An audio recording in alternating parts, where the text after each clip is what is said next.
I've even been to the residence of the Trump in Mar-a-Lago. Не деп айттыңыз сол жерде? Неге демократия? Біздің қазақтарымыздың тегі бар. Сиыр сауысып қойған жоқ па сізге?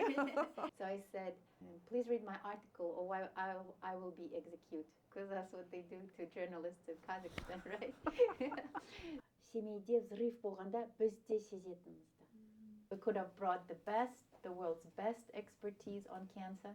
We could have brought the best facilities, and we simply let it go. So I ended up having a very serious illness, and I had to undergo a 7-hour operation. So I had it was a near-death experience. So everything that ever happens in your life happens for a reason, and it's always for the better. I think towards the end of the marriage, I remembered that I'm a superstar myself.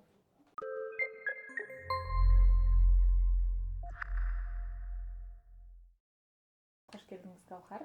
Ал бүгін бастауымыз біздің Цукербергтің көршілері подкасты. Қазіргі таңда Калифорнияда Пало-Альто қаласында орналастық. Осы жерде Silk Road Innovation Hub центрінде отырмыз.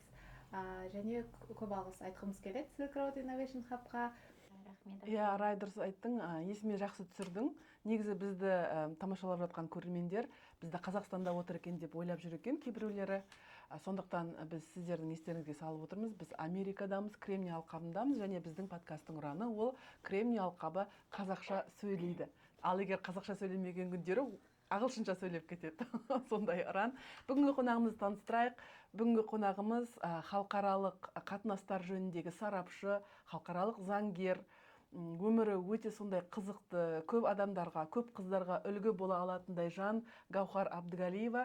Гаухар, біздің подкастқа қош келдіңіз. Рахмет, Сәуле, рахмет, Арай. Өте қуаныштымын осы подкастқа келгеніме. Өзім Алматыда тудым. Тілім қазақша шыққанша да өзім Америкаға 15 жасымда кеттім. Сондықтан қазақ тілін көп сөздерін мен ұмытып қалам. Бетпен болса, рұқсат болса, отандастармен ағылшынша сөйлейін.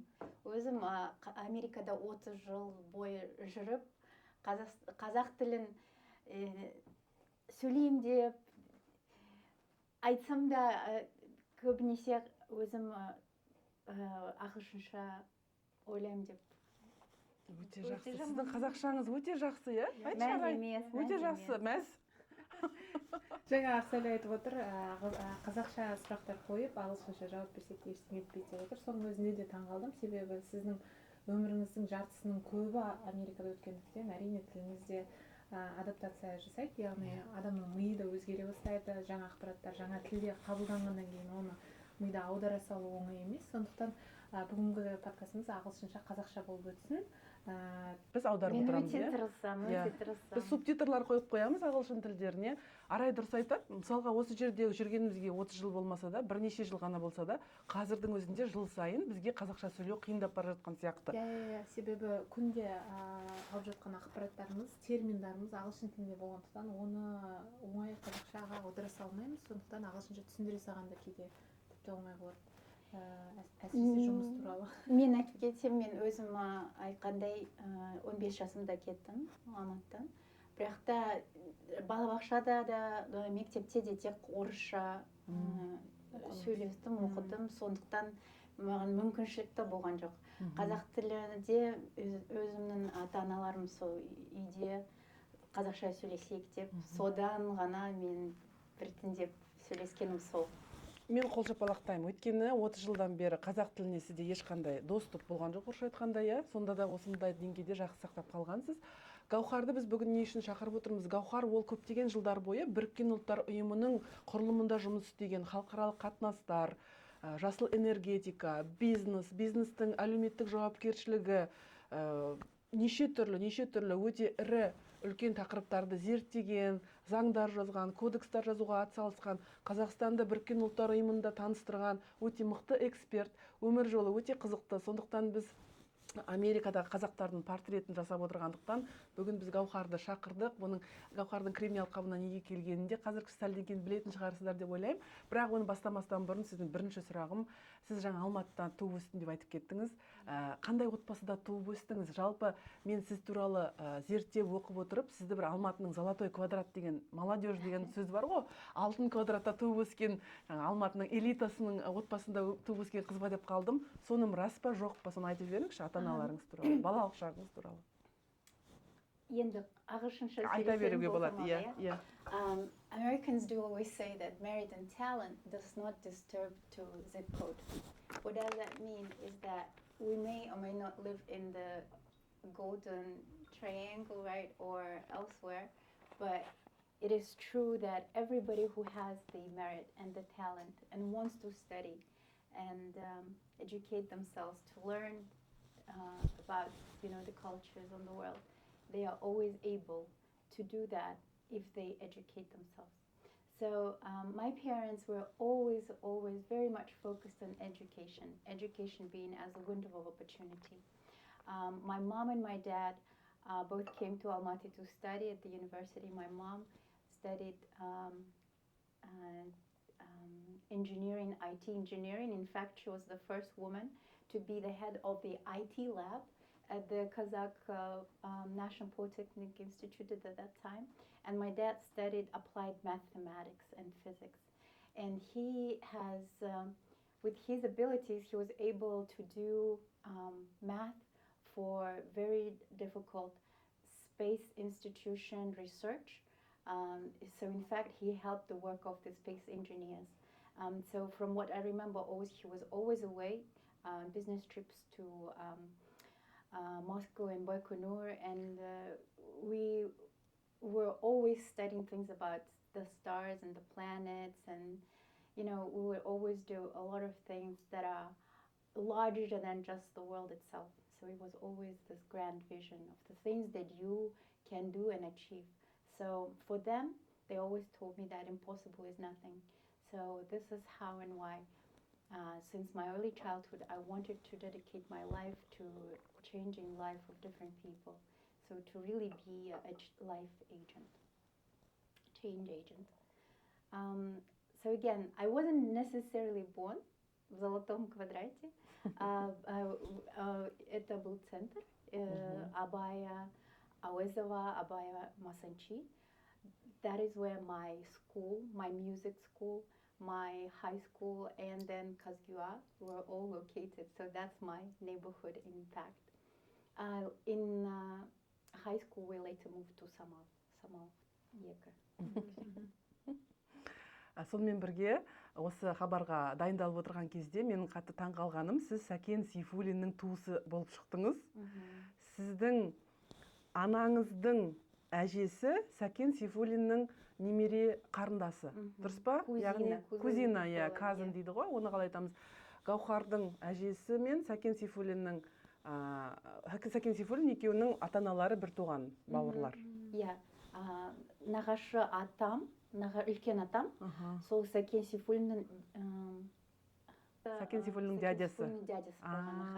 Сол Сәкен атамыз нағашы туысқандарға келгенде айтатыны, мен әжемнің өте сұлу сондай адам болған дейді. Пікірлері сондай салмақты ма? Салмақты, және де өте intelligent, және айтқаны маған үлкен атамыз оған келгенде жорға ат сыйлайтын да, және күмістен жасалған тоқымды, және сол қамшыны берген екен. Соны көп уақытта солай деп есіне салатын. Бірақ та әрине революция кездерінде сол visits became less frequent, и сол келе алмай жүрген. Өзіміз білеміз, сол саяси бағымен кеткен адам, сол үлкен conspiracy да бар да. Біз өзіміз билерден шыққанбыз. Сол билер әрине they were persecuted at that time. So I guess to save his family, to preserve his family, he detached from it completely. And later they said, oh, how come he never helped us during like ашаршылық times, during the hunger years and all that. So there is a bit of the family discussions. We really never really go into it. But if there's one thing to be ever remembered about Сәкен Сейфуллин, apart from that, he was very good looking and charismatic, and he was definitely talented as a politician, is that he was who returned the name Kazakh to қазақтарға қазақ қырғыз атынан да қайтарған ол Сәкен атамыз болатын. Бұл жерде жаңағы айтып отырсыз, отбасыда көп сәттерді талқылай бермейміз деп, бірақ сол уақытта қазақ интеллигенцияларының атылуы жайлы әңгімелер айтыла ма сіздерде? Әрине айтылады. Неге десеңіз, айтып кеткенімдей, әжем сол билерден шыққан қыз, өзі өте сондай сөзге шебер болатын, мақал мәтелдерді бәрін білетін. Соны менің әкем әжемді отырғызып рекордқа қоятын. Жазып алатын, таспаға. Сол папам сол тарих туралы сұраса, кішкене become silent, үнсіз болып қалады да. Төрт үлкен бауырлар болған, солар бәрі educated болған. Өте білімді болған, сауапты болған да, Бұхарада. Соларды прям in front of her eyes, they shot them. Комиссарлар атып тастаған. Бауырларын атып тастаған. Неге? Байдың баласындар, бидің баласындар. Бидің балалары. Ол қалай тірі қалған әжеңіз? Ол 6 жасында соған тиіспеген. Сол қыз болғандықтан 6 жасында болған, сол қалды да. Соның айтқаны ғой бізге ешқашанда сол Совет үкіметінің ешқашанда қолдаған жоқ.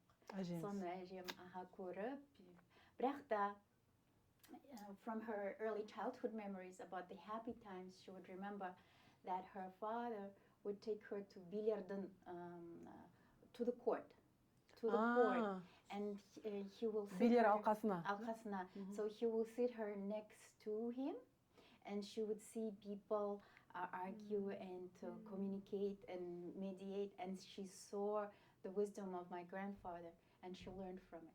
So I guess the reason she learned so much or at a very young age is because she was a part of this process. Билердің алқасын көрген адамға әжеңіз. Иә? Ал айтып беріңізші, Гауһар мүмкін есте қалған шығар. Билердің алқасы қалай өткен ол кезде? О жерде мен болған жоқпын. Айта алмаймын әрине бар details, иә. Бірақ та мен білгенше айтайын, өте атам сондай, he was very just. He was very honest and very just, and people respected him very much. So because of that, all the gifts will be given to him and to her because of how they respected him and how they said, whatever the decision of him as the judge would come out, they will be very happy. Both parties will be happy, so it will be a win-win situation. So I think then we could see the wisdom of our people, right? That was how we would deal with any conflicts and situations, and really not to bring it to the next level, right? But try to mediate and find the solution between brothers, between families and such. Билердің ұрпағы болғасын, сіз заңға мойныңыз бұрған, бүйрегіңіз бұрған ғой. Мүмкін сол жақтан келген шығар, мүмкін сол жақтан. Сол именно сол to make a difference in people's life, to be just, to be honest, never to stab anyone, to get to the top, but always be, the values, I think they pass on from your grandparents to your parents and from your parents to you, and then they internalize and then they become a part of you, right? So that's how I guess that came with mother's milk to me. иә, керемет, шынымен де гузбампс болып жатыр менде. айтып отырған оқиғаларыңыз бойынша бұл деген бұрын тарихтан оқыған кезде бір алыс жаңағы байланыс жоқ бір адамдар секілді. Біз бөлек, олар бөлек дейсіз ғой, тарихты оқыған кезде бұл осындай бір образдар бар, жарайды. Бұрын болған нәрсе шығар, бірақ ешқандай байланысы жоқ болғандықтан олар кімдер деген секілді бір мида не болмайтын, коннекшн болмайтын. Сондықтан сіздің айтып отырған әңгімеңіз бойынша өте шынымен сол ұрпақтың жалғасып келе жатып сізге берілген бір қасиеттері қазіргі күнде танылып отыр деп ойлаймын. Және осы өмірде жаңа өзіңіздің жаңа профессионалдық жолыңызда соны көрсете алғаныңыз өте керемет. Енді бұның бастауына қарайтын болсақ, сіз 15 жасыңыздан бастап ақш-қа келдіңіз, неше түрлі, мысалы мына жерде жазылған бойынша Youth for the International Exchange Program бойынша конкурсты жеңіп алып, ақш-қа 15 жасыңызда бірінші рет келдіңіз. Сол кездің өзінде ағылшын тілін білгенсіз, түсінгенімше, иә, мен өзім 105-ші мектепте оқыдым. Ол Алматыда ең керемет ағылшын сол тілін үйрететін мектеп болған. Соны мен 1-ші класстан 11-ші классқа дейін тек үлгі оқушы болып бітіргенмін. Қызыл диплом бар. So while I was studying, I was participant of the Olympiads in Қазақ тілінде, среди русских школ, орыс тілінде және орыс әдебиеті, қазақ тарихы және ағылшын тілін бір олимпиаданы мен қатысып жеңіп жеңедім. Қандай керемет. Ол кезде ағылшын тілінің маңыздылығын қалай түсіндіңіз? Оны сол кездің өзінде керектігін. Maybe to go back to the early age, it's funny how everybody, the kids and the girls will say, I want to be a doctor, I want to be a teacher. As a kid, I would say I want to be like Margaret Thatcher or like Indira Gandhi. So everybody was always surprised. How come? Жаңа ара айтып кетті ғой, Youth for International Exchange Program деген. Ол программа, ол бағдарлама бүкіл Қазақстаннан тек қана бір ғана жеңімпаз таңдап, соны ақш-қа жіберетін бағдарлама болған екен. Яғни бүкіл Қазақстаннан қаншама үміткер қатысқанын білмеймін. Соның ішінен сіз 15 жасыңызда соны жеңіп шықтыңыз. Және сол сайысты жеңуге себепкер болған мынадай эссе жазыпсыз. Эссенің тақырыбы есіме салып жібересіз бе? Неге Қазақстан үшін демократия ең үздік басқару формасы, үлгісі деген сияқты? Қазақстанға емес, бүкіл дүниежүзілікте неге демократия? Why democracy is the best form of government. Ол эссе емес, ол именно public speaking competition, contest. Не деп айттыңыз сол жерде? Неге демократия? Өте жақсы сұрақ. Сон мен именно сол тарихымыз туралы айттым. Қазақстан сол колония болғаны, ол біріншіден, екіншіден сол интеллигенцияның бәрі қырылғанын айттым. Соның ішінде мен жанұямның тарихын айтқанымда. Үшіншіден мен сол Семей туралы айтқан полигон. Неге ол бүкіл дүниежүзілікте Хиросима, Нагасакині білгенде Семейді ешқашан да айтпайды деп. Unspoken story. And әрине сол уақыттар ол 95-96 жылы Қазақстан тек тәуелсіз болғандықтан I spoke about the future. I spoke about how we are the new generation looking forward, to be the offspring that will make Kazakhstan the state on the map. And there's a lot to be proud of, and there's a lot to speak about. So I guess we were, in fact, the very first ambassadors of Kazakhstan at that time. And so being chosen the ambassador, the youth ambassador it's called, the youth ambassador on behalf of Kazakhstan is because I was on the dean's role. I took my qobuz, мен qobuz тартам. I took my qobuz ақшқа келдім. Жай келмей ойнадым ғой. Білетін өлеңдерді айттым. Соның ішінде әрине it wasn't hard to become the ambassador of Kazakhstan. So coming from that age, I guess it was then became my a life mission, I guess, to become a diplomat, to represent my country at the largest scene, such as the United Nations. Сонда да жаңағы перспектива деп айтады ғой, сол ерте жасыңыздан бастап берген екен, осындай жолға түсу және әлемдік дәрежеде Қазақстанды көрсете білу, айта білу, қорғау білу дегендей. Батыс Вирджинияға келдім дедіңіз, сол жерде бір өте ауылдық жерге келіпсіз. Сосын сіздің жаңағы сізді паналатқан америкалық отбасы өте бір қызық тырнақшаның ішіндегі отбасы болған екен. Гаухар ол жерде 17-ші студент болған екен, сол отбасыға келіп, жаңа алмасу бағдарламасымен келіп, сол отбасыда тұрған. Яғни олар сондай бір бизнес сияқты айналдырып алған. Ол семьяның 4 баласы, 4-еуі де Гарвардты бітірген деп айттыңыз. Сондай интеллигентті, білімді семья. Өздерінде бір ферма болған дедіңіз ба? Айтып беріңізші, Батыс Вирджинияда ауылдық жерде тұру 90-шы жылдары қалай болды? Ұнады ма? Сиыр сауғызып қойған жоқ па сізге? Жоқ, рахмет, жоқ. Мен өзім қаладан келген қызбын да, сонда еще әлпештеген, кішкентай қызымыз дегенде, so I've never been, мен ауылға барған едім, ол шындық болады. Папам бізді ауылға жіберетінді, Санжар, Гаухар, мен інім Санжар, солар қазақ тілін дамытсын деп бізді ауылға жіберетін. Бірақ та жаз біткеніне де балалар орысша сөйлейді, бірақ та біз қазақша сөйлемей қайтамыз. Сіздер бар орысша сөйлетіп кетесіздер ауылдың балаларын. Солай болатын. So when I came to the United States, it was funny how everybody would go to either Chicago, LA, or New York, or the big cities, and of all places, I will be sent to rural ауылдың ауылы, сонда жердің бір жер, оларда даже мекен жайы жоқ.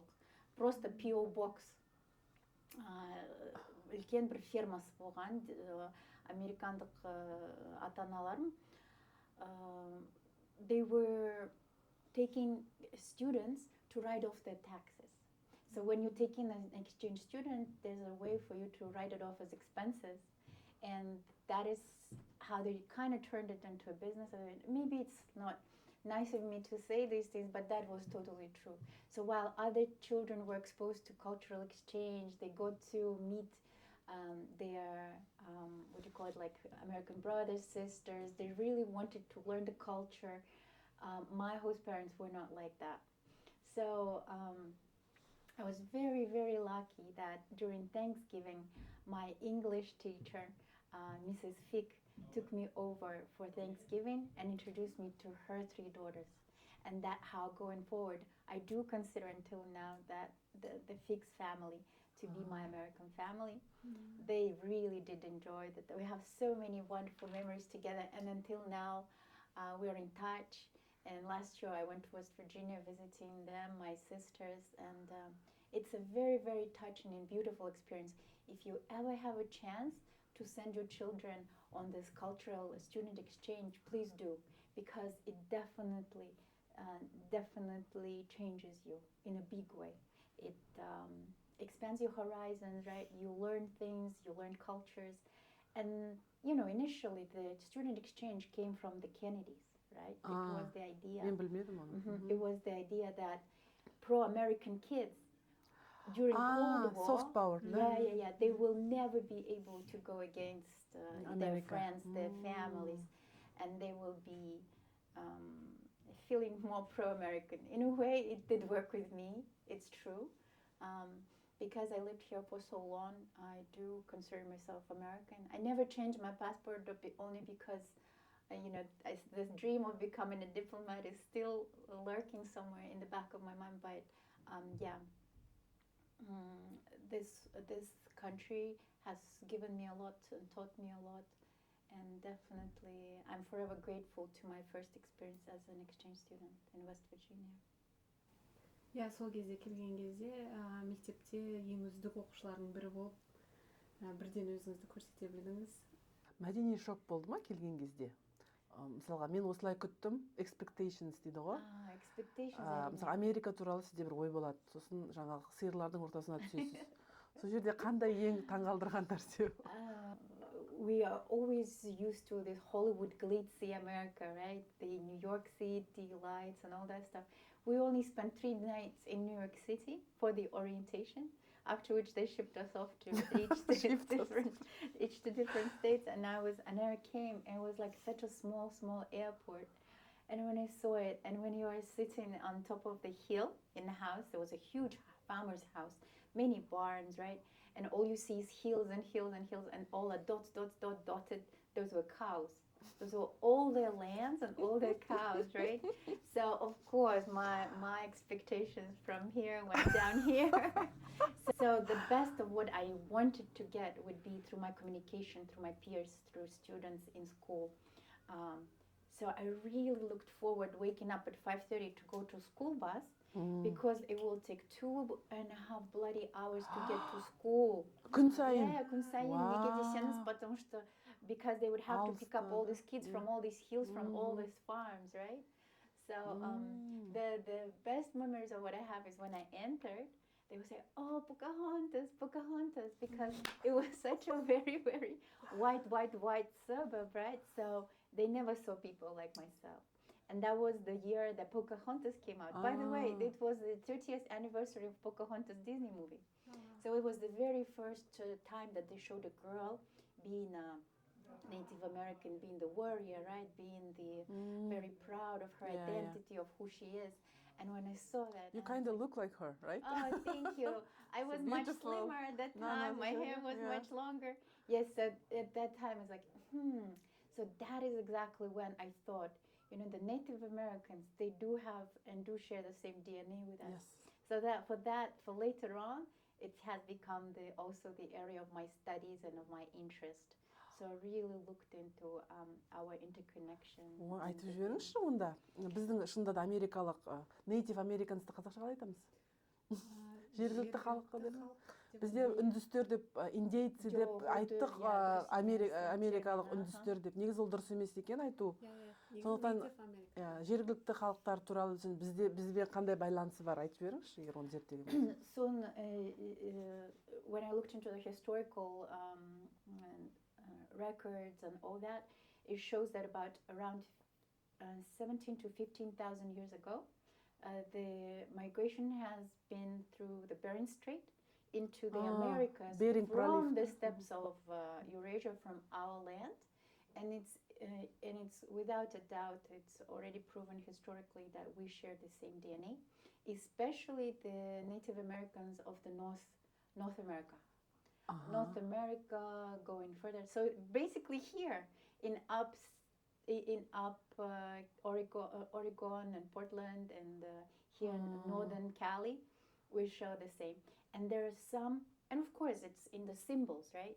That we believe in Tengri, Jeranadimus, in the Mother Earth, in the sky, the Great Spirit, and they have the tipis, the yurts. The tipis are the different, but the yurts, they call the yurt. And then the symbols are the eagle, the wolf, the horse is for freedom, the eagle, and all that, the sun and the moon. And so it's how they believed in the spirit and how they were always proudful people. They were proud in a sense of how they carried themselves. And even in the times of atrocity, the worst of the things that could have happened, which was a genocide of the people, they were still very, how do you say it, very sure about their roots and how the Great Spirit will always protect them. So біз айтамыз аруақтарға сенеміз да, so Тенгри, соның бәрін, it's in their fables, in their tales, in their songs, it's everywhere. So every time I go to a different state, I try to go to a museum of Native American. I try to see their, it's in their jewelry, it's in their paintings.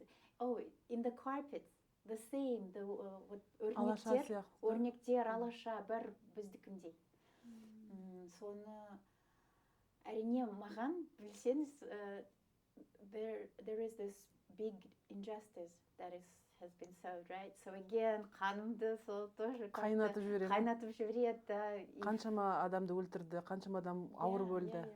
Резервацияларға қуып тықты. Қазір де резервацияда тұрады ғой. Соларда ешқандай особо opportunities мүмкіндігі жоқ. Оларға дейтін әлгі денсаулық сақтау, білім барлығы тегін деп айтады ғой, өтірік па оның барлығы? Өтірік, неге десеңіз, quality of life is bad. So, енді ең мықты Native American tribes болса, оларда казино болады. Казинода жұмыс істейді, жарайды. Немесе сол мектепте бітірсе де, бітірмесе де өзінің тілін білмейді. Сол резервацияда қалып қалады. Өмірі сондай резервацияда. Өзі енді бір колледжға немесе университетке бармаса ғана, онда ғана какой-то мүмкіндік болады. Былай болса, өміріздері мәз емес, солай айтса болады. Негізі Гаухар сөйтіп жоғары сыныптарды осы жерде оқып, сіз қайтадан Қазақстанға барғансыз. Қазақстаннан Малайзиядағы бір колледжге түсіп, ол колледжден мұндағы қайтадан ақш-тағы Джордж Вашингтон университетіне ауысып келген екенсіз. Маркетинг, бизнесті оқығансыз, содан кейін халықаралық қатынастарды оқығансыз. Яғни сол жағынан сіз бакалавриатты бітіріп шықтыңыз, иә? Неліктен сіз Қазақстанға қайтып келгеннен кейін Америкалық университетке түсем деп армандап келдіңіз? When I won the contest for why democracy is above all forms of government, I was given the state scholarship to study. Соны пайдалану керек болды, иә? Пайдалану керек. Мен ешқашан да сол оқуыма төлеген жоқпын, ата-аналарым төлеген жоқ. Өзім сол scholarshipпен, стипендиямен дамытып, сол one chapter that I missed out was I spent 1.5 years in Malaysia. I also have a Malaysian family. I have a Malaysian host family that has become very dear to me, and until now we are very much in touch. So my second home, other than the US, away from home, is in Malaysia. So it's now that we see a lot of students going to study in Malaysia, doing their transfer programs to UK, in the US and Australia and whatnot. But then I was the very first to ever graduate from a private college and do the transfer into GW. So I think this being exposed to different cultures at such an early age is what later shaped my understanding of the world. So yes, I lived in the West, but I also lived in the East. I traveled around Southeast Asia with my host parents. My host mom was a prominent lawyer. She would do pro bono for human rights cases. And my host father, Salihuddin Hashim, Ali Dittara, he was a very well-known businessman. And in fact, together with the current Prime Minister of Malaysia, Anwar Ibrahim, they were best friends. And they wanted to bring change, democratic change, because he studied in Boston here. So I really, from a very early age, got exposed to amazing people that have become my mentors. They really loved me. They really wanted to share their life lessons, and they embraced me into their family. So even now, I have a Malaysian sister, Teja. I'm sure she will watch this podcast as well. And I have my nephews. I have 3 beautiful nephews in Malaysia. Yes, and I always go back and forth to Malaysia, and I have business there. I have a company set up in Malaysia. I have clients in Malaysia as well. Жаңа сіз бір сөз айтып кеттіңіз. Осындай жас кезімнен, кішкентай кезімнен түрлі мәдениеттерді көріп, түрлі орталарда болғаным мені адам ретінде өзгертті деп. Біз Қазақстанда негізі, Қазақстанның көп халқы дейміз бе, адамдары шетелге көп шыға беруге мүмкіндіктері жоқ. Қаржылай болсын, басқа да болсын мүмкіндіктері жоқ. Ауылдарда, басқа жерлерде. Әрине қазір Түркия, Египет бір жаққа саяхаттап шығады, бірақ бәрібір ол барып көреді де, жаңағы 5 жұлдызды, 4 жұлдызды қонақ үйде барып суға түсіп келеді де, қайтып келеді. Яғни қатты бір тамағын ішеді де. Бірақ жаңағы сізде сияқты сол жерде тұрып, басқа адамдармен сөйлесіп, жаңа ондай қарым-қатынас жоқ көбімізде. Біздер Қазақстанда не нәрсені түсінбейміз, бүкіл дүние жүзіне қарағанда, сондай бір, менің сұрағымның өзі бір дұрыс қоя алмай отырмын, бірақ біз өзіміз Қазақстанда тұрып, бүкіл әлем туралы не түсінуіміз керек? Біз не нәрсені білмей жатырмыз? Сол туралы бір ойларыңыз бар ма? Мысалға біз ойлаймыз, Қазақстан, ой, бізге қайда, біздің әлі қолымыздан келмейді, біз қайда, олар қайда деген бір менталитет бар да. Немесе Қазақ халқы ең таза халық, керемет, бізге ешкім жетпейді деген сияқты, ондай да бір ойлар бар. Сол жағынан қалып қарағанда біз жалпы бүкіл адамзаттың бір ғана бөлшегіміз ғой. әрине. Сол жағынан бір ойларыңыз бар ма, айтып кетесіз? The things I think that we all understand is that we are all one humanity. We are all people, regardless of the language we speak, what we eat, where we go, or whatnot, and how we live. At the end of the day, we are all people. So it's all the whole life that I had through and come across the people, right? We say we meet people for a season, for a reason, for a lifetime. So it's every single time that I met every single person, regardless. And I think in the United Nations and throughout my studies, while in college and universities, I met people from all over the world. And everybody is, to understand is that we are all one. No matter what gods we pray, right? No matter what languages we speak, at the end of the day, it's all in the heart. So if we are to understand that we all are sharing one earth, which is Mother Earth, and all our resources are not limited, there will be enough for us all. And if we ever learn to, come as one and speak together in the same language, which is the language of respect and love and dignity and respect for your culture, respect for your religion, respect for, whatever it is that you have as your identity.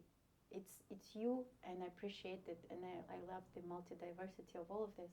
But at the same time, we're here on earth and to share this life together, right? To share this earth. So I really do think, and I do believe that біздің қазақтарымыздың тегі бар. Вот сондай көп жаманшылық көрген, мен қазақпын, мін өліп, мін тірілген дегенде, regardless of all the atrocities, even genocide, whatever happened to us, we managed to come through, yeah. And қазір, now while in the Silicon Valley, I see so many talented youth here. And my heart is overjoyed with pride and with how much is it that we have in our DNA, right? Again, it's the self-identity, the understanding that, yes, we came from Kazakhstan and we are equal. We are equal in this game. It's not hard for you to knock on like Google's door or like elsewhere and get a job. You see kids now working, and I say kids, but of course they're all young. Арай Google'да жұмыс істеді. Yeah, Арай Google'да жұмыс істейді. Жұбайда, YouTube'да жұмыс істейді. I've met just a girl, Алия, ол Netflix'та жұмыс істейді екен. So they come in as equals. Why? Because they had that opportunity to be exposed to education. So impossible is nothing. We are not just closed in within the borders of one country or one continent. It's all about yourself, your perception, and your drive. As long as you have your drive and your agenda is much more than just become rich, right? Or just become famous, but is more to serve the world. You're definitely gonna get what you want. Yeah, шынымен де өзің айтқандай, әр елдің, әр жердің өзінің бір бабылы бар. Осы жердің де Бейрияның, Кремний алқабының өзінің бір бабылы бар секілді. Мен өзімнің бабылым туралы айтып кетсем, мен Нью-Йоркта өте 20 жылдан көп уақыт өмір сүрдім, иә. Сонда ол Нью-Йорк is the bubble of all the bubbles. If you think New York is America, you are so mistaken. Because we have our own, style, we have our own way of talking, we have our own hustler mentality, overachiever mentality. And this is where, they say, if you make it in New York, you'll make it anywhere, right? So when you learn how to carry yourself, how to talk to people from the Rockefeller, Rothschild, whatever foundation, the private family offices, when you know how to position yourself and get yourself around, I don't think you will be stopped anywhere. So anywhere else will be your oyster. So that is what another biggest teacher of my life was New York City. So New York City in itself is Оған келеміз, ол туралы айтамыз, бірақ жаңа өмір туралы жайлап келе жатыр ғой кезең-кезеңмен. Сөйтіп, Джордж Вашингтон университетін бітіргеннен кейін Қазақстанға оралып, Грата деген заң фирмасында жұмыс істегенсіз. Содан кейін 2000 жылдардың басында Қазақстанда біріккен ұлттар ұйымының бір құрылымы, программа развития ООН деп айтады, оны біріккен ұлттар ұйымының даму бағдарламасы дейміз бе, про ООН деп естісеңіздер бұрын. Сол жерде Гаухар бірнеше үлкен деңгейдегі лауазымдағы жұмыстарды істеген. Соның ішінде мен қазір қысқаша ғана айтып кететін болсам, мысалға сіздер беженцы дейміз ғой, қазақшаға қашқындар дейміз бе, әлде босқындар дейміз бе? Иә, басқа елдерден келген, босып келген адамдар пана іздеп келеді ғой Қазақстанға. Сондай адамдармен жұмыс істеген. Сонымен бірге Гаухар түрлі комиссиялардың құрамында болған, түрлі заңдардың жазылуына атсалысқан юрист ретінде, заңгер ретінде. Оның ішінде экология, қоршаған ортаға байланысты заңдар, балалардың қауіпсіздігі, әйел адамдардың гендерлік баланс. Енді айта берсең неше түрлі көп саланы қамтыған. Біз бұл жерде қатты көп тоқталмай-ақ қояйық, бірақ менің сізге тек қана бір ғана сұрағым, жалпы соңғы жылдары біз бүкіл әлемде жаңағы ғаламдық жылыну деп айтып жүрміз ғой, глобальный потепление деп, өте бір сондай адамзатқа үлкен қауіп алып келе жатыр. Егер біз қазір қамданбасақ, ертең біздің балаларымыздың, олардың балаларының жағдайы не болады? Мемлекеттер де қамдану керек, бизнестер де қамдану керек. Сосын соңғы 1-2 жылда осы нарратив өзгере бастады. Ғаламдық жылыну деген ол миф екен, аңыз екен. Шын мәнінде ол цикл бойынша жерде болып тұрады екен. Бір жылдары күн жылынады, одан кейін күн суиды, қайтадан жылынады, қайтадан суиды. Арктикадағы мұздардың еріп жатыр дегеннің бәрі дұрыс емес, өтірік деген тағы бір нарратив пайда болды. Сіз осы жасыл энергетика, экология жағын зерттеген адамсыз. Айтып беріңізші, шын мәнінде ғаламдық жылыну деген үлкен қауіптің алдында тұрмыз ба, әлде ол расында да миф па? Ол әрине миф емес. One would have to be blind to not see all the climate change difference happening, right? You will see flowers blooming in December in New York City. Would you consider that as a normal thing? Of course not, right? So I would say that they're trying to downplay this, to downplay the chaos, to downplay the anxiety and all that. It's among the experts on sustainable development, everybody understands, or at least 95% of the experts do not support that this is in fact a myth. It is happening, and it's hard to stop. And that is what is the biggest challenge for us to mitigate, right? To mitigate at this point what we already have as a situation. And I would say everybody should start with himself or herself. It's little steps that count. And we know that here in California, right, we're probably in the most environmentally friendly and the conscious state of all the states in America, where you will be fined if you do not recycle your garbage, right? And it will have to be, even food will have to be properly recycled here, yeah. So I would say again, the challenges are very grave, right? The climate change is happening, and what is it that we can do as the country? It's us, again, going back to what we've discussed earlier, coming together and discussing and actually taking actions, whether that's project based on the region, whether that's project based on the country, but it's really actually taking the measures.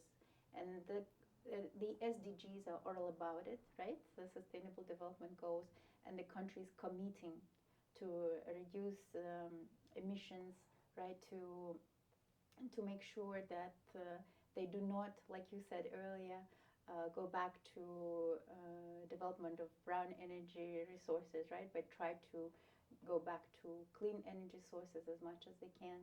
And, again, put in this sustainability as the part of the value of the entire society. Pretty much that is what's going to change. It's when everybody's thinking changes to sustainability that what changes the vision for the entire country, I think. It has to be from within. Енді қазір сіз мысалға сарапшы ретінде айта аласыз ба? Қазір біздің қорқып керегі жоқ. Бүкіл әлем жабылып, елдер бірігіп, сондай бір қамданып жатырмыз. Негізі болашағымыз жарқын деп айтуға бола ма? Әлде керісінше кері жаққа кетіп бара жатырмыз ба? Бағалай аласыз ба? Керісінше кетіп бара жатырмыз, әрине. It cannot be. They say we cannot stop the degradation, right? But we can try to mitigate, to try to make it less obvious, right? So one of the things we say, it's about try not to waste water when you're brushing your teeth, right? Just use a cup instead, right? Try to switch off the lights or use energy efficient lamps.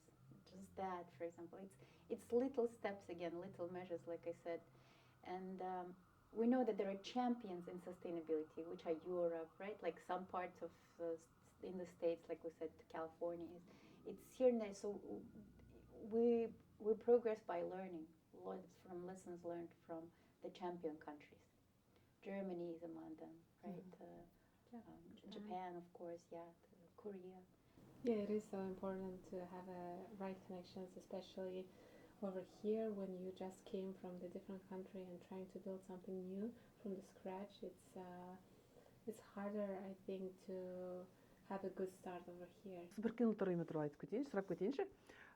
Қазақстанда жұмыс істедіңіз, сосын кейін Америкаға магистратураға оқуға бардыңыз, жаңа Колумбия университетіне оқыдым деп. Ол жерде де мықты оқып, күшті бағдарламада оқығансыз. Үкіметті басқару, бизнес және заң тоғысындағы жаңа магистрлік бағдарламада. Содан кейін Гаухар Нью-Йоркте Біріккен ұлттар ұйымында жұмыс істеген, яғни Қазақстанның өкілеттілігінде кеңесші болдыңыз, иә?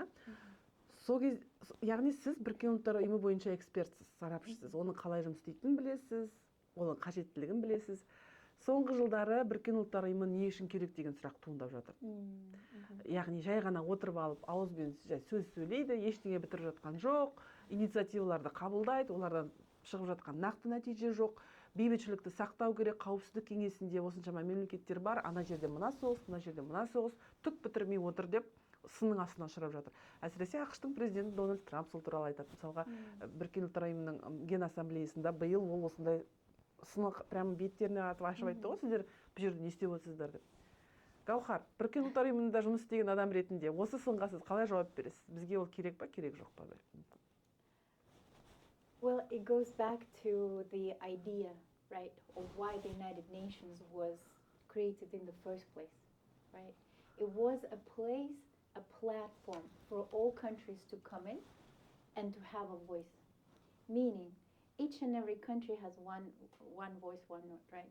It doesn't depend on how strong you are, how politically, how regionally strong or not, how rich you are as a country. Countries come in and they speak. They have the right to speak. It's very much true that in the main bodies, which is the UN Security Council, there are the 5 guys that do not want this situation to change, which is why we always run into the roadblocks of the certain resolutions not being passed, and which is why there shouldn't be just 5 countries that decide the matters of war and peace in the world. Believe it or not, the very, very first day that I have arrived in San Francisco, I ended up in the downtown here, in what is called the Green Room, the place of war memorial, where the setup of the UN was decided. It was a conference in San Francisco in 1945. So imagine for me to arrive in San Francisco and end up in the room, it was something meaningful for me personally. And it will be hard for me to say, that I've spent half of my life doing nothing or believing in something that doesn't exist or doesn't do good, because working for the UN agencies, I did see the value and the meaning that the UN does for people at the everyday level. For example, like at the United Nations High Commissioner for Refugees, we helped resettle people from Chechnya and Afghanistan and the Uyghurs from Xinjiang, Eastern Turkestan. Yeah. We helped move them to Canada and Sweden and Denmark, give them another chance at life. Қазақстанға олар қашып келеді, Афғанстаннан, Қытайдан, Чечнядан. Сіздер оны ары қарай жібересіздер. Ары қарай жібереміз. А неге Қазақстанда қалып қоймайды олар? Неге десеңіз, Қазақстанда, хотя although they give them the refugee status, that refugee status does not give them much. Yes, the children can learn Қазақ, орыс тілінде, they can go to school, but other than that, after they graduate, there's pretty much nothing. They end up going to the market. Базарда жұмыс істейді көбінесе. Куәлік бермей ме сонда ол? Куәлік береді да, куәлікпен ештеңе істей алмайсыз по-хорошему. Соны, and in comparison, when they come to the United States, for example, like I have some Uyghur families who are still keeping in touch with me. They write to me like, "Oh, our angels," or something that saved us. It's not that. It's the whole point is that when they come, they have a program for their what do you call it? Making U.S. home, or let's say Sweden, or where else. They are given packages, benefits. The children can then go to higher education institutions as well. They really integrate into the society, and that is what Kazakhstan was lacking. Maybe not because we didn't even want to, but because we couldn't afford it, right? As a young country at that time, and even now, we have much of our own social problems to tackle. Қандастарымыз, например, for example, a big problem is still now, right? So that's the whole idea is that the integration programs that they have here, they do not have in place in Kazakhstan. Жақсы. Қашқындарға, босқындарға көмегі дейсіз ғой Біріккен Ұлттар ұйымының. Тағы қандай несімен көмектесіп жатыр? Okay, for example, in terms of policy, right? So being a lawyer and policy expert, I would say that we bring in change into the legislation. So one would be, for example, with regards to domestic violence, right? So we took domestic violence law in Kazakhstan in 2005, and I think it was adopted just recently. The society was not ready at that point we didn't have that cumulative number of people to support it. There was no understanding of the importance of the issue, and only when certain tragic things happened, right? That's what triggered the society to push for a change. But that is how the laws and policies are passed. So, if any lesson I learned with the United Nations is that it takes time. Change takes time. 29 тамызды Қазақстанның бастамасымен бүкіл халықаралық күн қылып жариялаған екен. Яғни ол күннің аты International Day Against Nuclear Tests, яғни ядролық қаруды сынауға қарсы халықаралық күні болып жарияланған 29 тамыз. Алдымызда отырған Гаухар сол бастаманы қабылдауға, соны жасауға барымен атсалысқан. Жалпы ана эсседе де жазғансыз Семей полигоны туралы. Біріккен Ұлттар ұйымында да сол туралы айтып, осындай күнді енгізуге атсалыстыңыз. Неліктен сіздің өміріңізге осы полигон сынақтары, Семей полигоны, сол жақтағы қоршаған орта қауіпсіздігі сіз үшін маңызды? Және осы күнді қалай халықаралық күнге айналдырғаныңызды айтып кете аласыз ба? Яғни ол үшін не істеуге болады? Қызық закулисье дейді ғой жаңа. Закулисье айтсам көп кетеді. Жақсы. Айтсам болса, so this goes back to the childhood and childhood memories of my family. Өздері Қарағандының шет ауданында туған. Әкелеріңіз? Әкем де шешем де сол. Қараған жақтан, арқадан. Сол жерде 120 километр Қарағандыдан. Сол жерде үлкен адамдар айтатын не дейді? Семейде взрыв болғанда біз де сезетінімізді. So although Қарағанды is far, шет ауданы шет болу үшін the rains, the жер сілкіністері, they could feel it, right? So they do believe that it has influenced not just the people of Semey, but all of the Қарағанды, Павлодар, Өскемен around it, yeah? And it's in the air we breathe, in the water we drank. It's whether we want it or not, whether we deny it or not, but this is a huge tragedy for the entire people of Kazakhstan. And to just brush it off and to think that those close to, 580 underground and above ground nuclear tests haven't happened, it will be, it will be sad, right? So what I knew is, if nobody talks about it, they say, если не ты, то кто?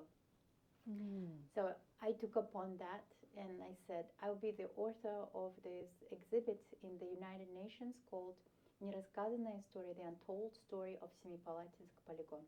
And although көрме, exhibition, көрме ұйымдастырыңыз. Ол суретшілердің көрмесі ме, фотографиялар ма, ол қандай көрме? Фотография, және именно тезиспен жазған, дұрыстап көрсететін көрініс болған. So I just mentioned that the government of Japan has prepared for it for an entire year. There were 40 or 50 people working on this exhibit. So in the United Nations, they have a rule that one country cannot make an exhibit. It has to be at least two countries. So they keep on pushing us and writing us letters that our part of the exhibition is not ready. So I keep on writing letters. It was just an example. We should do something. We should get more materials. There is not enough. I'm just by myself. At the end, I ended up doing the whole exhibition by myself, right? And that was a great lesson also to learn, is that at some point, you just got to do what you have to do. There's nobody to rely upon. And if it's just put at that moment in time into your hands and you can do something about it, then do it. So with regards to the particular resolution on proclaiming the 29th of August as the International Day Against Nuclear Tests, I authored the draft of the resolution, the explanatory note that comes with the resolution, and imagine going and having to have the support of the entire General Assembly to support it.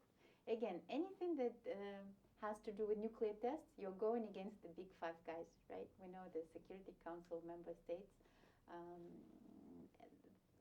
they are being Russia, China, United US, States. France. Which one? Which one did I? Мына жерге жазып қоямыз бесіншісін. Yeah, so because in China, of course. So of course, each and every one, they do their nuclear tests, and they have a major. Әлі күнге шейін жасап келе жатырмыз. And yes and no, there are certain things that we call the nuclear alignment movement.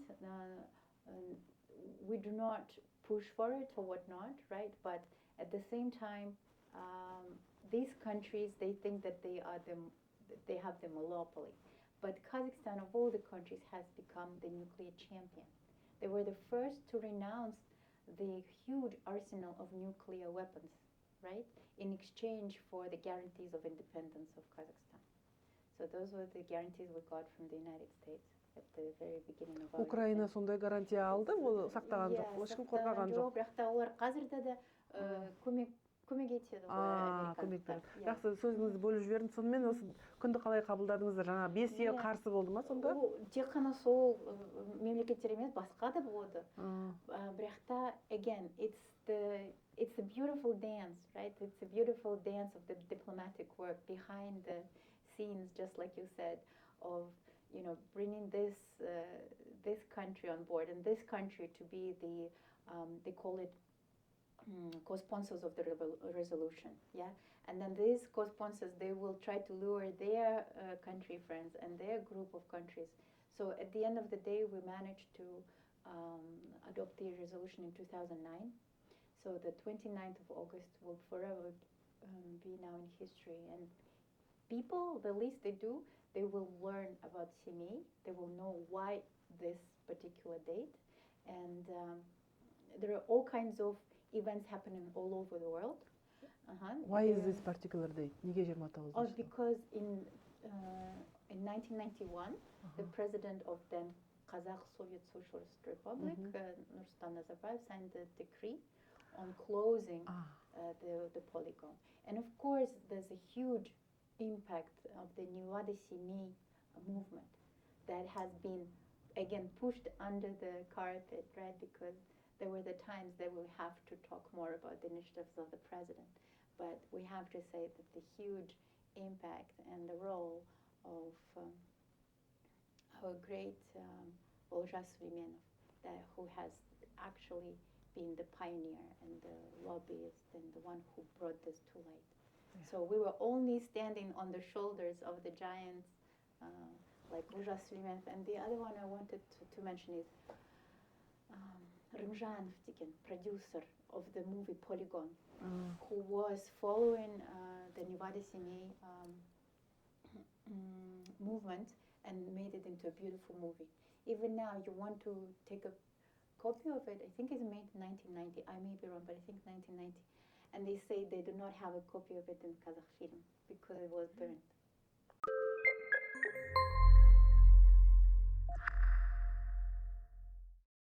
біріккен ұлттар ұйымында жұмыс істегенде айына $1,500 жалақысын алып жүрдім дедіңіз. Ол кезде Нью-Йоркта тұрған кезде, қазірдің өзінде де Нью-Йоркта тұру арзан емес. Қай жерде болсақ та, соның өзінде пәтерге төлеуге жетпеген жалақы болатын, бірақ сол өмірімнің ең бақытты сәттері деп айтқан екенсіз. Сонда да неге екенін айтып жібересіз ба? I take it back to the point where I always believed in this saying. They say, if you find passion in your life and you work for your passion, you will not work even a single day. So because UN was indeed my passion, was indeed my dream, and it was a dream that came true for me at such an early stage, I don't think I even worked. I was flying. It was the General Assembly sessions itself. It's like for you, for example, when you are the journalist, right, and you have some hot topics to discuss, like sensational, huge news happening, right? You're there, you know, maybe not even eating this, that, but you are in it. You're part of something so much grander, right? And to me, that was that.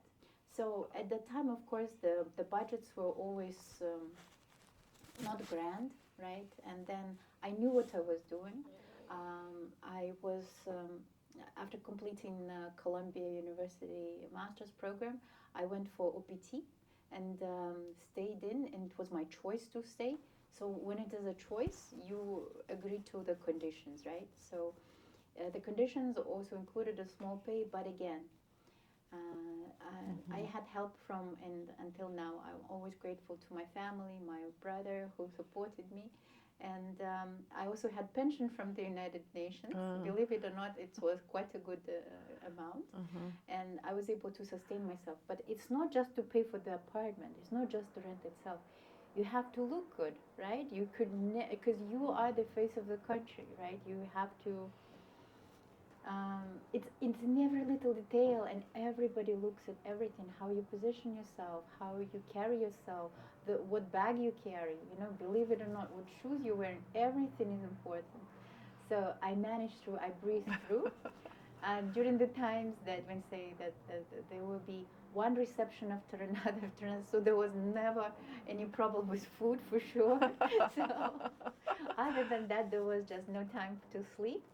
But again, I had the best time in my life. And then living in your 20s in New York City and being around the president and the world's best intellectual elite, I think that in itself is such a beautiful feeling.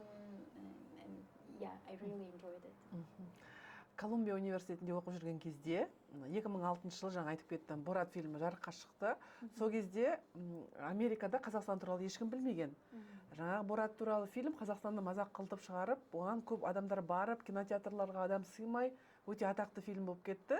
Сол кезде Гаухар Колумбияда магистратурада оқып жүргенде шамына тигесін алғанда пікір мақаласын жазып, оны Вашингтон Пост газетінде жариялапты. Яғни 2006 жылы осы тақырып қызып тұрған кезде Гаухардың мақаланың аты қалай еді, ұмытып қалдым. Қысқаша айтып жібересіз бе, Вашингтон Постта жарияланған мақаланың мазмұны не болды? Ішінде не деп айттыңыз? Және оған америкалықтардың реакциясы қандай болды оқыған адамдардың? So in November 2006, I had my 15 minutes of fame, they say in America. My 15 minutes of fame turned into a few hours of fame. Because, yes, the movie Borat, when it came out, Sasha Baron Coenge managed to use the flag of Kazakhstan, talk about Kazakhstan, things, express, show certain things, saying that these are Kazakhstan-based, right? And because people are so ignorant sometimes, and then they learn, and not even because they're ignorant, but they simply don't care, right? So they would take it at face value. So they would say, oh, okay, so now we know what Kazakhstan is like. At first, my first reaction would be a jerk reaction, which is like, my blood is boiling, I have to go, I have to speak. So I was very vocal about it. But then I understood the satire behind the movie. And I understood that if anyone responds back, it has to be in the satirical manner.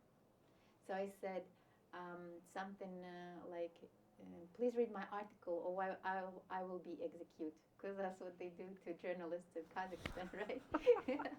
So, and from there on, it was from the point that to prove him wrong, but not in a, oh, you did say this, you did that, but it's more like to show how prominent is our position as in terms of girls having the opportunity to study here. Look at me, graduate student. Look at, all the great things that we have managed to secure as an independent country. And I think it was very well received, especially among the academy. At that time, I was still at GW, and then I transferred. And then people will write me from all over the world. Interestingly enough, there will be parents of children who were adopted from Kazakhstan. And then they would say, we really want to keep in touch. We want our children to see, just like what you were saying, that like an example of somebody from Kazakhstan. And we printed out the article. It's on the wall in the kids' bedroom, something like that. So it was a good feeling. I can't deny that. But of course, that also helped me realize that when you have an opinion about something and you want to write about it, do it.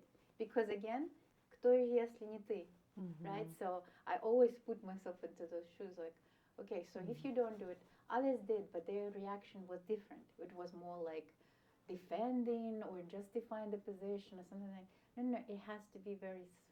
I thought that it has to be witty. It has to be very. It has to be beautifully done. Again, this is not to show or show off or talk about me in general in person, but just to say that impossible is nothing. If you have strong convictions, if you have a passion, so my passion was always for words, yeah?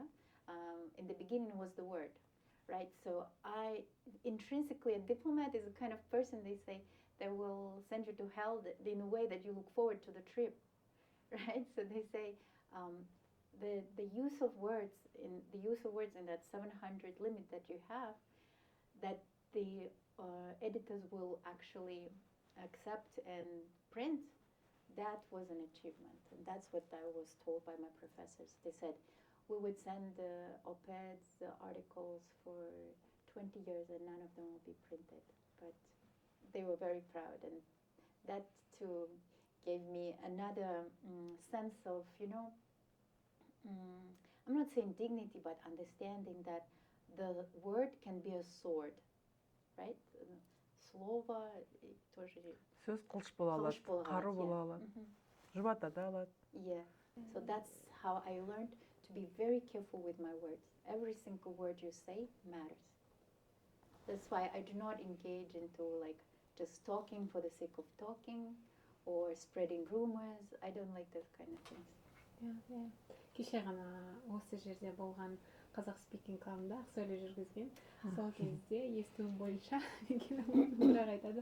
Саған не керек келіп? Мен келем, әрине, енді білдім, енді болам. 2 апта сайын әр дәрежеде өтеді. Сол кезде біздің менің естігенім сөздің мағынасын түсіндіріп бердің дейді да, жаңа адамдардың атауы, есімдері бекер берілмейді. Ол да сен адамды шақырған сайын қайталай беретін сөздер болғандықтан сол сөздің күші көбейе бастайды.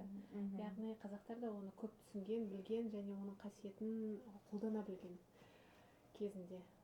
Сондықтан сөздің қасиеті. Менің атым Гаухар.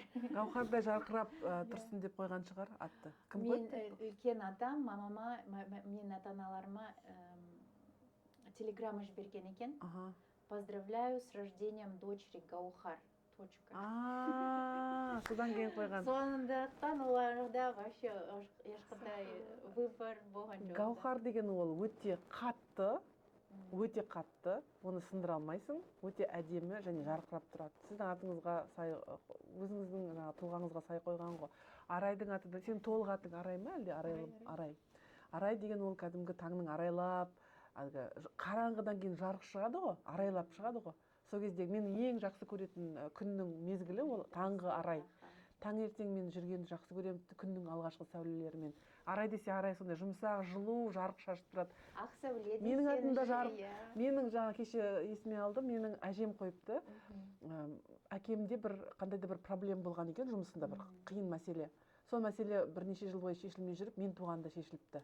Сосын менің әжем айтыпты, мына қыз туғанда әкесінің өміріне ақ сәуле болып туды, мен солай ақ сәуле деп қоямын деп атымды солай қойыпты. Қазақтың жаңа тілінің байлығы, жаңа ырымшылдығы, жаңа үндіс деп айтуға болмайды, табиғи Американың жаңа жергілікті халықтармен арамыздағы ұқсастықты айттыңыз ғой.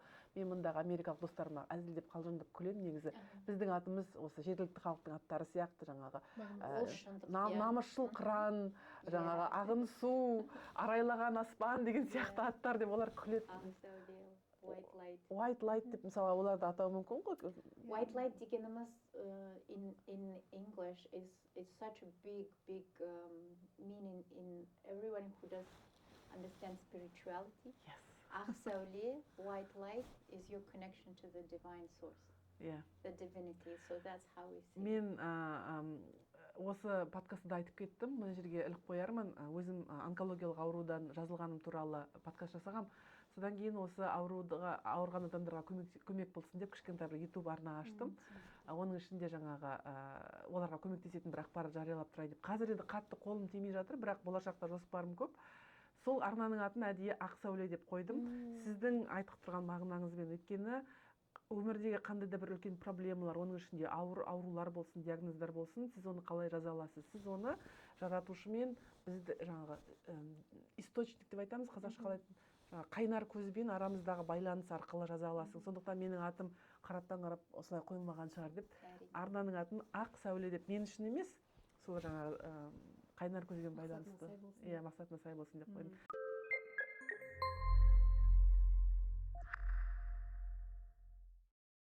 Майамида кәсібіңіз кезінде ақш-тың бұрынғы денсаулық сақтау министрінің орынбасары Джохел Гарсиямен танысыпсыз. Онымен бірге ковид туралы балаларға арналған кітап жазыпсыз.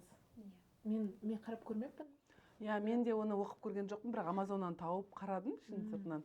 Айтып кетіңізші, ол адаммен қалай танысып жүрсіз? Ол кітап жазу идеясы қалай келді? Неге ол ковид туралы, неге ол кісімен, неге балаларға арналған? So if I were to start on my business development consulting career, that was quite a ride. It still is, meaning the UN at that point was at a point when they were about to start the UN Women Specific Agency for Women's Rights. And there was a transition period during which the whole budgeting of the UN organization, etc., would have to be established. So I did work at that gender unit of the United Nations for some time in hope that there will be a secondment. Secondment is financing coming from the government of Kazakhstan. It's basically a contract upon which the countries will have their representatives within the structure of the United Nations, but their pay will come from the government's budget. However, that didn't play out for me. So I thought that was a good time to move forward. Yeah, it was a great experience, but I didn't want to identify myself just with the United Nations. And that was also the time when I met my then husband, and he was more in Miami and then New York City. Although he was a New Yorker, he was born in New York. We moved to Miami. And I lived in Miami for 4 years, and this was exactly the time when I decided to go into something else. So because I had all that networking, all the connections, etc., and I'm a connector at heart, I thought it would be the perfect thing to do. First of all, concentrate on ESG, CSR consulting for companies that are just starting to even understand the concepts and then to integrate them into their everyday processes. And then it will also give me the opportunity to travel and also be independent. I don't really have to be in New York. Like, what haven't I seen in New York already, right? So that's why it was easy to let go and go to Miami. So in one of my projects that I worked on, it will be clinical studies for patients within the radius of 5 to 10 to 15 miles from the test site. This was one of very many projects that we did in healthcare with the former 14th Secretary of Health of the United States and his wife and partner Remy. Through them, I met a lot of people in healthcare, not just in the United States, but all over the world. Believe it or not, we tried to do a project in Kazakhstan as well, and that will have to be about the cancer center. So Dr. Joxel Garcia was the executive director of Moonshots program. That's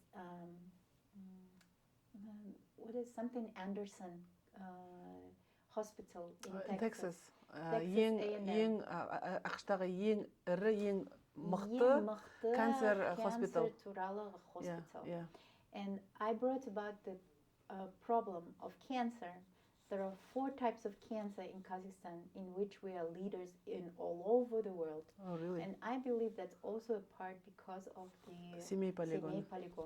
There are things that do not happen. They're silently killing our people, and and there are many, many things we don't know, but you can't beat the statistics. If the statistics tells you so, you look into, for example, let's say go into Uzbekistan. We know that the biggest problem of the entire health problem of the entire Uzbekistan is the kidney problem because of the RLC. And you can't deny that they have problems with water, salinated water, and 80% plus of the people will need dialysis. Or maybe the statistics is off in my records right now, but it's a huge problem for the country. It's the very same way cancer is a huge problem in Kazakhstan. So қандай түрлері канцердің жасалып? I would be so bad now to read, okay. but I will look it up. I will give you for your prompts. And I said, okay, so where do we go? Well, let's go to the best clinic in the world. Who's the head of that? Oh, that's the Moonshots program executive director. And that's how our initial contact came about. But then turns out, and we wanted to do it through the National Medical Center. It was called under the president at that time. It's now privatized through Dr. Abay Baygenjan to do it as a joint project. Kazakh, on the Kazakh side, we were able to help out with the government relations issues, maybe to help out with finding the construction site and all that. But it turns out there are so many bureaucracies and red tape and who knows who, and just your idealistic ambitions and whatnot are not always enough, and the connections even may not be enough. There are issues of corruptions that it will be, it'll be not true not to say that this problem persists, right, in Kazakhstan, and certain things that could have been done and just cannot be implemented because of that. So that was one of the projects. I spent maybe a year and a half on that project alone. We could have brought the world's best expertise on cancer. We could have brought the best facilities, and we simply let it go. Нақты қандай коррупция болды? Мысалға, сіздер ол үкімет деңгейіне шықтыңыздар, бірақ олар жақсы жасаймыз деп жасалмай қалды ма, әлде біреу қарсы тұрды ма? I would just say one thing, and I would not ever say anything anymore about this, but they look at certain projects as the way to money launder through construction. So there were already contractors that were in cahoots with the decision makers, and there was nothing that could have been done or changed with regards to suppliers, contractors, and whatnot. Ал енді жаңағы сұраққа келетін болсақ, балалар кітабы, сонымен ол идея кімге келді, не жаздыңыздар? Ол менің идеям емес, оны шындықты айтайын. Ол идея именно авторға, да? Доктор Джоксел Гарсиянікі. Ол өзі Пуэрто-Рикодан. Пуэрто-Рикода, in Puerto Rico, they have this beautiful creature called guimo. Guimo is like something between a hamster and like a guinea pig. And everybody likes guimos because they're super cute. So he brought me a stuffed toy of guimos. He said, this is how guimos look. is gotta be this Guillemot. Guillemot travels around the world, and he has all kinds of adventures. So we were going to make a series of these books, so we only had 2. But he said, if you could find somebody who could draw this. And I said, oh my God, I think I know who. And guess who I found? The Kosteev's brothers, the direct descendants. Daurien and Sauran Kosteevs did the illustrations. Of course, they were paid for it, but the amount that you pay, like as a friend, is different than if you were to do it. Like, say, at the same time, they were giving me, say, prices, saying Madonna charged, I think maybe 3,000 plus for just one illustration for her artist. Our artists did a beautiful job for a much less price. We still have all the illustrations, and maybe we will continue publishing more books. But that one was particular on COVID for kids, because to explain what is COVID in a terms for a kid is a different kind of story, rather than, make it more serious or whatnot. It's like... Керемет. Және жаңа тағы бір сұрап кеттік. Майамиға көшкен кезде сіз тұрмысқа шықтыңыз. Тұрмысқа шыққанда жай ғана адамға шыққан жоқсыз. Сіз рок-группа дейміз ба, рок-группаның әншісі ма, ол музыканты ма? One of the lead singers. Әншісіне тұрмысқа шығыпсыз, Майамида тұрыпсыз. Яғни сіз Америкалық рок-жұлдыздың өмірі туралы өте жақсы білесіз. Жалпы біз рок-жұлдыз дегенде біз есімізге не елестейді? Жаңағы ішімдік, неше түрлі есірткі, клуб өмір, түнгі өмір, қыздармен жүру деген сияқты неше түрлі, біз фанаткалар, жанкүйерлер көп. Сол рас па, өтірік па? Жалпы енді жеке басыңызға қатысты болғандықтан қатты ашып айтпасаңыз да түсінеміз, бірақ жалпы сырт көз үшін бізге антропологиялық қызығушылық болып тұр да. Қазақстан қайда, рок-жұлдыз қайда, Америкадағы. Айтып жіберіңізші. Дипломат жақсы қыз қайда, This is definitely one of the interesting chapters of my life, and since it's been a tell-all so far, I can say it.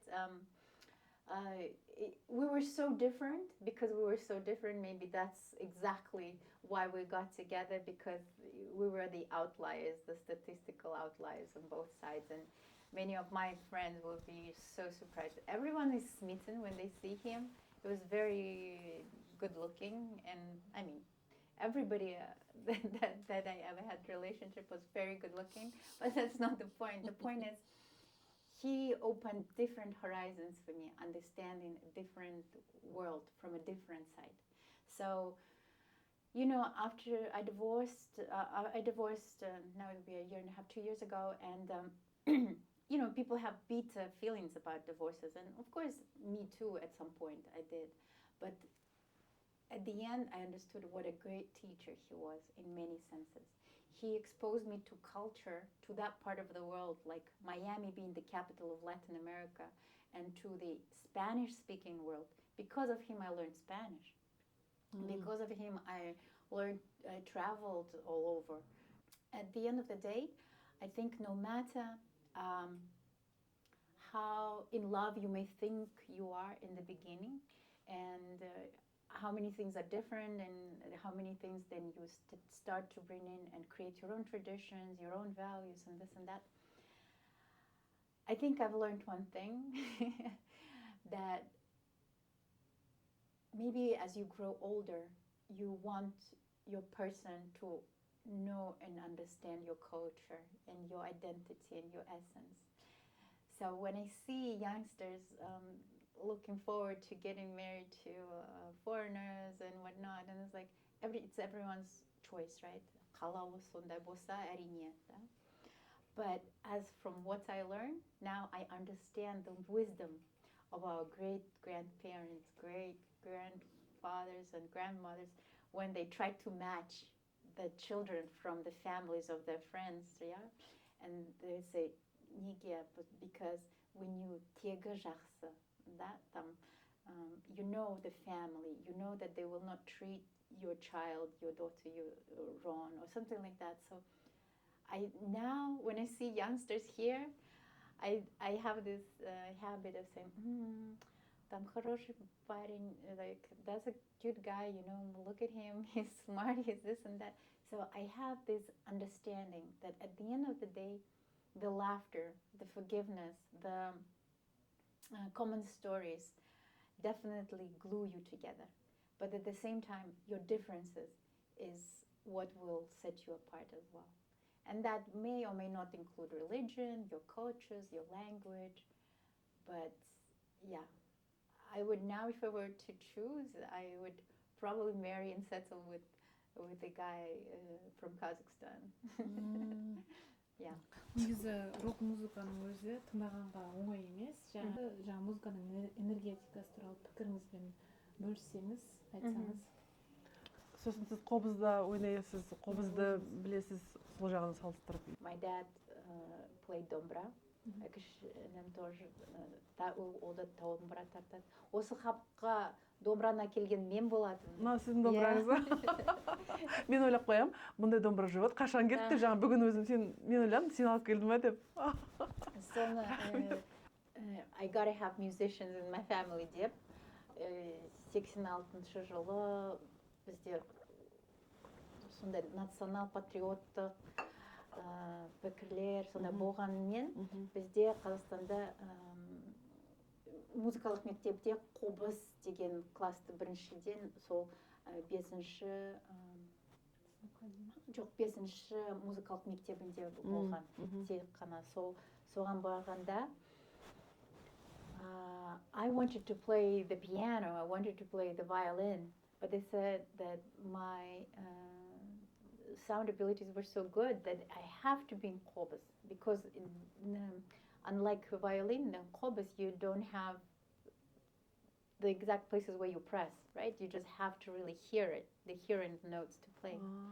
So because of that, he created his own little orchestra. Like күй тартатынымызда достарлары келгенде бізде соны отырғызады, ал енді қазір концерт болады, шай ішкенде. So I would say that music did play a big role in my life, and one of the things is because I do believe that it is through sound and vibration that people can heal. The startups that I got myself involved in here in the Silicon Valley were all based on frequency and vibration and using the sound as the diagnostics tool and the treatment healing tool for the entire body. It is now being proven, more and more that, let's say, Tibetan bowls or the sounds of gong, they sort of like restructure your whole body, right? In the sense that, believe it or not, if your body is a perfectly working mechanism and everything works fine, it will sound as a beautiful symphony. But if something is off, if some of your body parts is off, it will make a weird sound. This is exactly how Tibetan doctors know that something's wrong with your left kidney or your liver or whatnot, right? So when I listened to, I was subjected to listening to heavy metal and hard rock and death metal even. I know for a fact that that negatively impacted me and my body too. So I ended up having a very serious illness, and I had to undergo a 7-hour operation. So I had it was a near-death experience. It didn't seem that I could make it out of it maybe, but I did, and that is when and why I realized that, there's a reason I've been given the second chance at life. And this is where my path to spirituality starts. This is when I realized I would have to share my experiences. I would have to share what is it that I see or the things that come to me through the divine source. And music plays a big role in it. And now I'm a voice healer.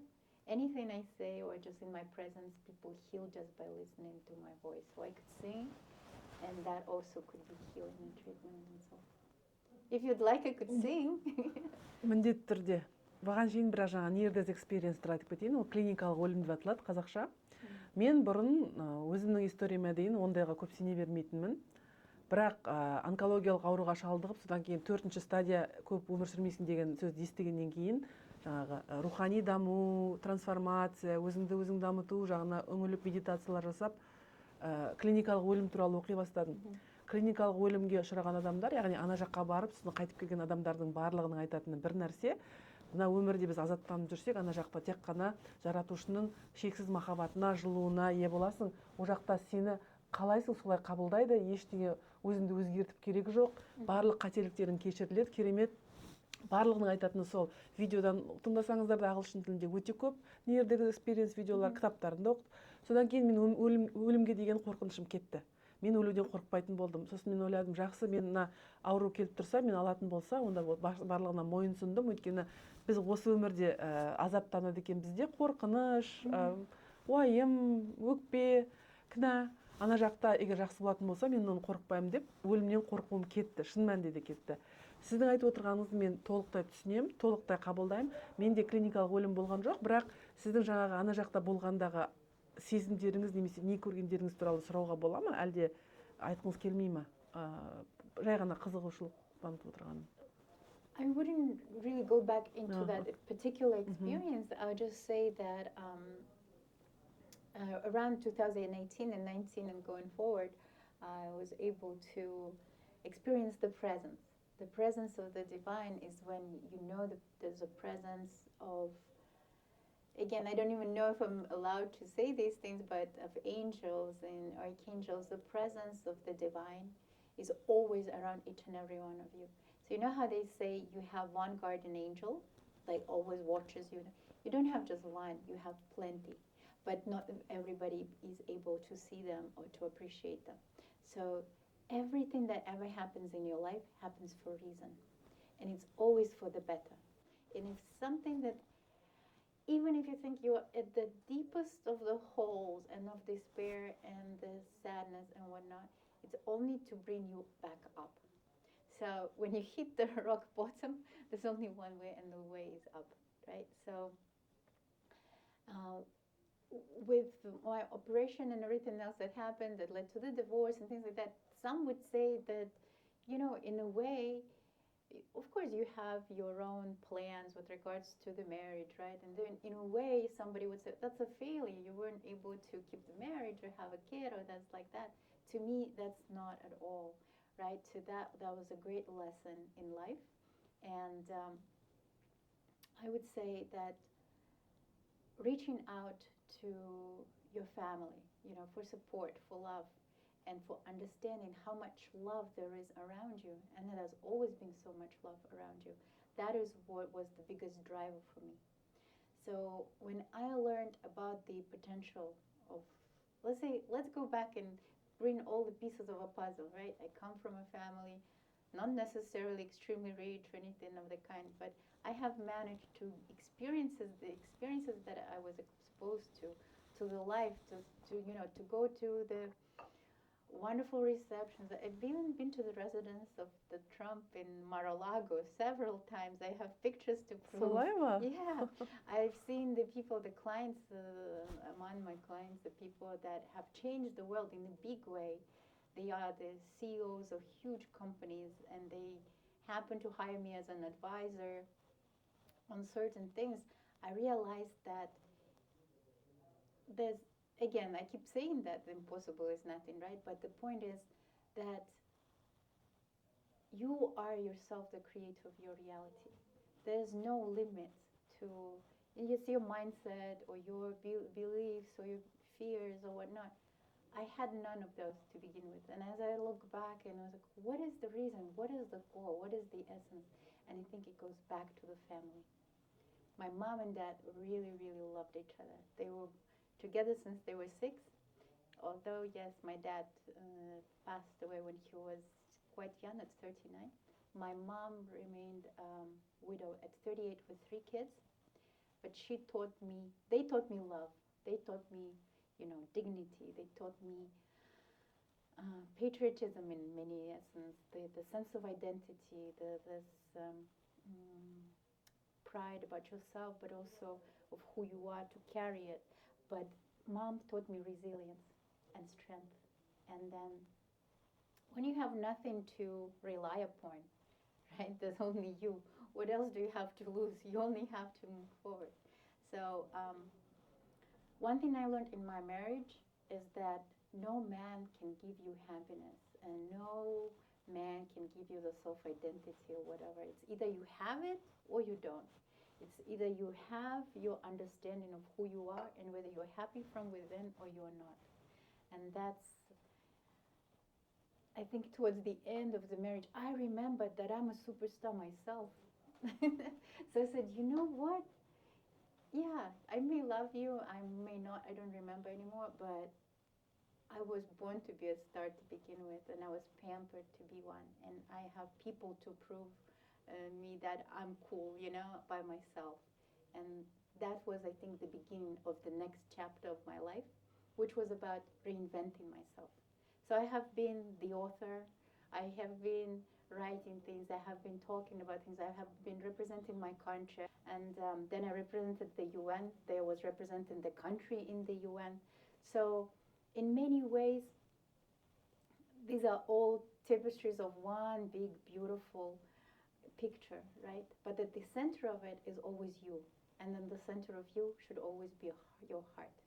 So if you live by your heart, if by your strongest desire, by your passion, again, like we said, you'll never work a day in your life, right? You will always enjoy.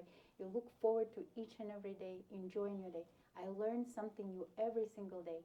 Like coming today to the podcast. It's been a while that I've been on the podcast or given interviews, but this again is an experience. We're here on earth every single day to experience beautiful, beautiful feelings. So the feeling, the communication, which is always a gift, the opportunity to, maybe if I inspire somebody, even if you take a dash of what I've said as something, you know, for yourself, that would be an honor for me, right? So if I were to say a bit of an advice, right, I see there's so many hustlers, so many cool, ambitious kids around here. And I know that in Kazakhstan they go to ең мықты мектепке, РФМШ, Ниш, then they go to Назарбаев University, Казахский турецкий лицей дейді, and to all the cool universities, KIMEP, whatnot, and they always strive to like finish their bachelor's, they run into masters, and then they run into PhD, and like, wait, guys, wait.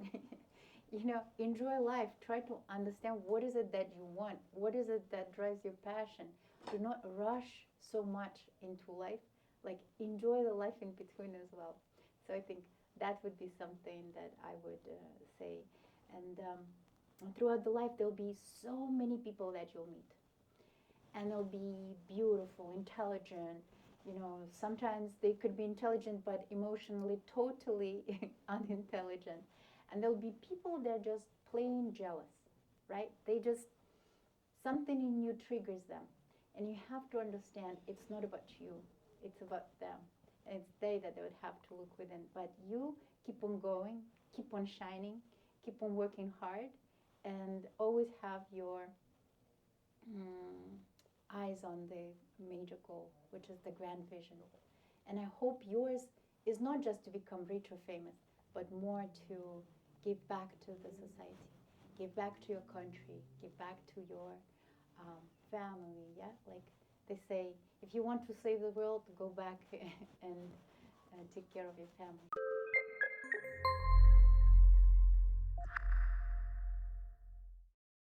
If there's one thing, you know, to take away from this is now energy is the currency of the world.